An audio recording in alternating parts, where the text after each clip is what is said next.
믿고 그 이름을 힘입어 생명을 얻게 하려 함이니라. 아멘. 오늘 기록 목적이란 제목으로 하나님의 말씀을 잠깐 나누는 시간을 갖겠습니다. 제가 사진을 하나 준비했는데 보면 이게 무슨 사진인지 아시겠습니까? 네, 요즘은 가구를 이렇게, 이거는 가구를 만드는 조립 설명서인데 요즘은 이게 유행이라고 합니다. 가구를 살 때 다 조립이 된 가구를 사는 것이 아니라 분리된 가구를 사와서 집에서 직접 조립하는 것, 그런 가구가 많이 유행이라고 합니다. 여기서 질문을 드리겠습니다. 여러분은 조립할 때 조립 설명서를 잘 읽으십니까? 조립 설명서가 있는 이유는 바로 그것을 잘 설명하기 위한 것입니다. 그래서 조립 설명서의 목적은 그 조립하기 위한 것이죠. 사람들이 잘 조립할 수 있도록. 근데 많은 사람들이 이야기하는 게 한국 사람, 특히 한국 남자들의 문제가 이런 것을 조립할 때 설명서를 잘 보지 않는데요. 다른 나라 남자들은 그것을 잘 보고 조립하는데 일단 그냥 시작한다는 것이죠. 저도 어제 저녁에 TV를 보는데 그 가족을 데리고 어떤 그 남자가 캠핑을 간 것입니다. 근데 캠핑을 갔는데 텐트는 가져갔는데 텐트를 처음 쳐본다는 거예요. 그 자리에서 아이들은 앉을 자리도 없이 땅바닥에 앉아 있는데 그것을 한번 만들어 보겠다고 그때 설명서를 펴서, 조립 설명서를 펴서 하는 모습이 굉장한 웃음을 자아냈습니다. 왜 그러는지 모르겠지만 한국 사람들은 일단 다 펴놓고 한번 해보고 안 되면 그것을 보는 것 같습니다. 근데 그것은 조립 설명서의 목적을 우리가 조금 무시하는 것입니다. 조립 설명서는 그것을 잘 설명할 잘 조립하라고, 사람들이 그것을 보고 잘 이용하라고 만든 거니까 우리는 조립하기 전에 그것을 잘 읽고 조립해야 합니다. 조립 설명서뿐만이 아닙니다. 다른 책들도 그 책이 가지고 있는 목적이 있습니다. 조립 설명서는 그것을 잘 조립하기 위한 목적, 도움이 되는 목적. 만약에 미술 역사에 관련된 책을 읽는다고 하면 미술 역사를 대해서 사람들이 잘 알 수 있도록 그것을 적은 것이죠. 그래서 제가 읽고 있는 책에서 그림을 하나 이렇게 가져와 봤습니다. 제가 화살표를 이렇게 그렸는데 미술 역사가 이렇게 발전했다는 겁니다. 어떤 것이 가장 큰 변화일까요? 미술 역사에서는 이 그림이 그 다음 그림이 되는데 굉장히 큰 변화가 있다는 겁니다. 보면은 제가 동그라미로 해놨는데 발 모양이 앞으로 돌아와 있습니다. 옆에 보면, 그렇죠. 저게 뭐가 중요하냐, 미술 역사에서 뭐가 중요하냐 말하는 게 이것을 말하더라고요. 사람들이 눈에 보이는 대로 그리기 시작했다는 겁니다.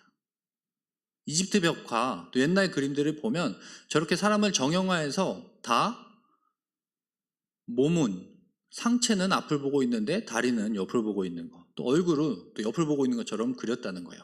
저거는 보고 그린 것이 아니라 그냥 형식적으로 사람을 그릴 때는 저러한 모양으로 그리라고 지시가 있었고 그렇게만 그렸다는 겁니다. 근데 미술 역사가 변화하면서 가장 큰 변화는 보이는 대로 옆에 있는 것처럼 발이 앞으로 돌아왔죠. 이것은 제가 지금 읽고 있는 책이라 잠깐 말씀을 드린 건데, 그렇죠. 제가 이 책을 읽는 이유는 이 책이 쓰여진 목적, 미술사를 알려주기 위해서. 그래서 저는 그 책을 읽는 것이고, 다시 말하면 각각의 책과 문서들은 다 쓰여진 목적을 가지고 있습니다. 그래서 우리는 어떠한 문서를 읽기 전에 또 읽고 가장 먼저 파악해야 되는 것은 그것이 목적이 무엇인가, 왜 적혀졌는가, 그것을 파악하고 읽어야 합니다. 그래야지 그 책을 읽을 때 우리가 오해하지 않습니다. 네, 오늘은 그래서 기록 목적에 대해서 살펴보려고 하는데, 오늘 본문은 요한복음이 기록 목적을 나타내고 있습니다. 제가 그래서 이렇게 책, 조립 설명서 이런 이야기를 했습니다. 이제 본문으로 들어가 요한복음이 어떠한 목적을 가지고 쓰여졌는지 같이 살펴보겠습니다. 요한복음 20장 30절입니다. 함께 읽겠습니다. 시작. 예수께서 제자들 앞에서 이 책에 기록되지 아니한 다른 표적도 많이 행하였으나. 이렇게 이야기합니다. 요한복음은 요한이 적었는데 이 요한이 예수님께서 하신 행적들, 그것을 표적이라고 설명했는데 예수님께서는 제자들에게 많은 일을 하셨고 많은 일을 보여주셨는데 요한이 어떠한 것들을 선별하여서 자신이 이 책에 적었다는 겁니다. 이것을 이해하기 위해서는 중요한 단어가 있습니다. 바로 표적인데 표적의 의미를 살펴보겠습니다. 표적은 표지로 삼는 표입니다. 쉽게 말하면 표지판입니다. 제가 그래서 표지판 하나의 그림을 그려왔는데 저는 이게 굉장히 중요하다고 생각하거든요. 네, 어디 갔을 때 저는 이거를 꼭 찾는 것 같아요. 이 그림이, 이 표지가 무엇을 나타내는 것이죠? 바로 화장실이 어디 있는지를 알려주는 것입니다. 표지라 하면, 표적이라 하면 바로 이것입니다. 그것이 가르치는 의미가 있다는 겁니다. 그러니까 예수님이 하신 그 행적, 예수님이 행하신 표적이라 하면 예수님께서 행하신 행동들이 어떠한 의미를 가지고 있다고 요한은 그래서 오늘 그러한 목적을 말할 때 먼저 이것을 보여주고 있습니다. 그래서 의미를 보면 이렇습니다. 예수님이 행하신 표적이라고 표현했는데 예수님께서 행하신 행동들에는 무언가를 나타내고 있다는 것입니다. 다른 복음서에서는 이적, 기적 이렇게 표현한 것들입니다. 그런데 요한복음에서는 요한은 표적이라고 표현을 했습니다. 그러면 어떠한 표적들이 있는지 요한이 적었는지 제가 표로 한번 준비해 봤습니다. 보면 이렇게 7가지입니다. 요한은 이렇게 7가지의 표적을 적어 놓았습니다. 잠깐 보면 그렇죠. 가나의 혼인잔치 우리가 잘 알고 있죠. 그리고 병자를 고치시고 가운데에 오병이어 사건이 있고 마지막에는 죽은 나사로를 살리셨습니다. 요한은 이것을 표적이라고 표현했습니다. 그래서 제가 화살표로 표현해 봤는데 점점 밑으로 내려갈수록 다음 그림은 이게 무엇을 의미하는 거냐? 점점 갈수록 커진다 이거를 표현하려고 하는데 잘 표현이 안 된 것 같아요. 그러니까 예수님께서 또 이 책을 썼을 때 이 표적들이 점점점 1장에서 11장으로 갈수록 나타내고자 하는 게 분명해진다는 것입니다. 제가 그것을 그림으로 표현하는데 잘 안 된 것 같아요. 이것입니다. 그래서 첫 번째 표적에서 7번째 표적까지 갈 때에 그 표적의 의미를 읽는 사람은 점점 더 분명히 알 수 있게 된다는 것입니다. 여기서 중요한 표적 제가 2가지만 살펴보면 이렇습니다. 6장에 나타난 거죠. 우리가 잘 알고 있는 오병이어. 이 오병이어가 어떤 표적이냐 하면 예수님께서 이렇게 말씀하십니다. 오병이어 기적을 보여주시고 많은 사람을 먹이시고 예수님께서 말씀하시기를 나는 생명의 떡이다. 생명의 양식이다. 이렇게 말씀하십니다. 그러니까 사도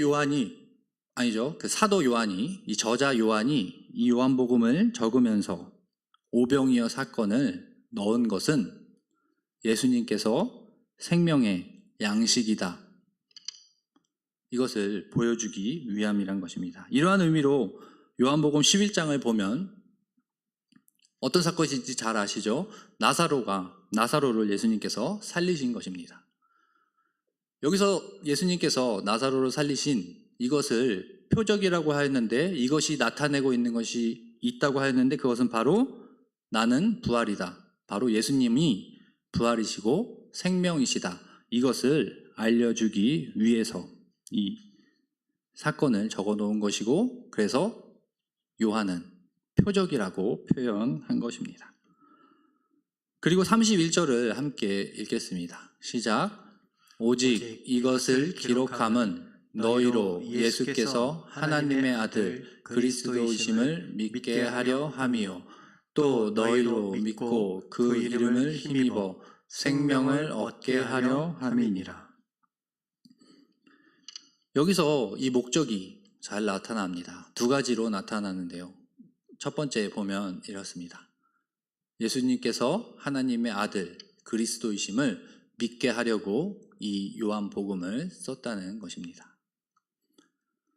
이것은 요한복음 6장의 말씀들을 보면 잘 알 수 있습니다. 예수님께서 뭐라고 말씀하시냐면 자신을 표현할 때 하나님께서 아버지께서 나를 보내셨다. 그리고 하늘에서 내려온 떡이다. 이렇게 자신을 표현하셨어요. 그러니까 이 목적은 먼저 예수님께서 하나님의 아들이고 그리스도임을 믿게 하려고 요한복음을 쓴 것입니다. 두 번째 목적은 이것입니다. 믿는 자들이 그 이름으로 인해 생명을 얻게 하려고 이 요한복음을 쓴 것입니다. 이와 관련된 구절을 보면 이렇습니다. 예수님께서 말씀하실 때 나는 부활이요 생명이니 나를 믿는 자는 죽어도 살겠다고 말씀하셨습니다. 그러니까 오늘 살펴보는데 이것을 두 가지를 요약하면 이렇습니다. 요한복음을 쓴 목적은 예수님을 믿게 하고 또 사람들에게 생명을 얻게 하기 위해서 이것을 적은 것입니다. 다시 책으로 돌아와 우리가 성경을 책이라고 하고 또 세상에는 많은 책이 있는데 우리에게 생명을 주는 책이 어디 있겠습니까? 제가 책 그림을 가져왔는데 이렇게 생명과 관련된 건강과 관련된 책들은 많이 있습니다. 그러나 이런 책들이 생명을 줄 수는 없습니다. 근데 오늘 말씀을 통해 보니까 우리가 요한복음을 읽으며 예수님을 알게 되고 생명을 얻게 된다고 말씀합니다. 그러니까 우리는 그림에 있는 이 어린이처럼 성경을 잘 읽어야 되겠지요. 근데 한 가지 생각해 볼 것은 이것입니다. 우리는 읽을 때 그냥 읽을 것인가? 아니면 이 성경이 쓰여진 목적을 잘 생각하면서 읽을 것인가? 그래서 생각할 거리를 제가 하나 가져왔습니다. 우리가 예수님의 행적을 읽을 때 우리는 그 기적에만 관심을 갖고 있지 않았는가 한번 생각해 봤으면 좋겠습니다. 다시 요한복음에 있는 표적들을 다시 볼까요? 가나 혼인잔치, 또 병자를 고친 예수님. 이것을 보면서 이러한 일들이 우리에게 일어나기만을 바라지 않았습니까? 오병이어처럼 우리가 물질적으로 힘들 때 예수님께서 우리를 도와주시기만 기다리며 이 책을 읽지는 않았습니까? 또 소경이 눈뜨는 그런 기적처럼 우리에게 크고 놀라운 일이 있기만을 바라며 이 책을 읽지는 않았습니까? 근데 오늘 요한은 표적이라고 하였습니다. 이러한 일들이. 그래서 요한복음 6장을 통해서는 예수님이 생명의 떡임을 아는 것이 중요한 것입니다. 우리가 예수님을 믿음으로 배부르자 이게 중요한 것이 아니라 예수님께서 생명의 양식임을 아는 것이 중요합니다. 또 요한복음 11장을 통해서도 마찬가지입니다. 우리에게도 이런 놀라운 기적이 일어나길 원하는 것이 아니라 우리가 이것을 읽고 예수님께서 부활이시고 생명이심을 알고 믿는 것이 중요한 것입니다. 그래서 오늘 말씀을 정리하면 이렇습니다. 성경은 우리에게 예수님을 알려주고 믿게 합니다. 그 믿음으로 우리는 영생을 얻습니다. 그러나 우리의 헛된 야망과 욕심으로 성경을 읽을 때 다른 곳에 집중하지 않았나 우리의 모습을 살펴봤으면 좋겠습니다. 기적에만 우리가 우리의 초점을 맞추지 않았나 생각해 보았으면 좋겠습니다. 그것이 아닙니다. 성경을 통해서 우리가 사람들이 예수님을 믿게 하려고 쓰여진 것이고 또 우리를 생명으로 인도하시려고 성경을 우리에게 주신 것입니다. 성경이 쓰여진 목적을 잘 생각하며 말씀을 읽고 나아가는 우리 모두가 되길 소망합니다. 그래서 오늘 말씀을 이렇게 적용해 보려고 합니다. 먼저 성경을 읽고 또 성경의 의미를 생각하고 또 성경의 가르침을 따라 행동하자 이렇게 했습니다. 그래서 성경을 읽는 데에 그냥 읽는 것이 아니라 우리가 교회 나와 또 설교를 들으며 그 의미를 같이 생각하며 또 그 말씀대로 살겠다고 다짐하며 행동하는 우리 모두가 되길 소망합니다. 네, 기도하겠습니다. 사랑이 많으신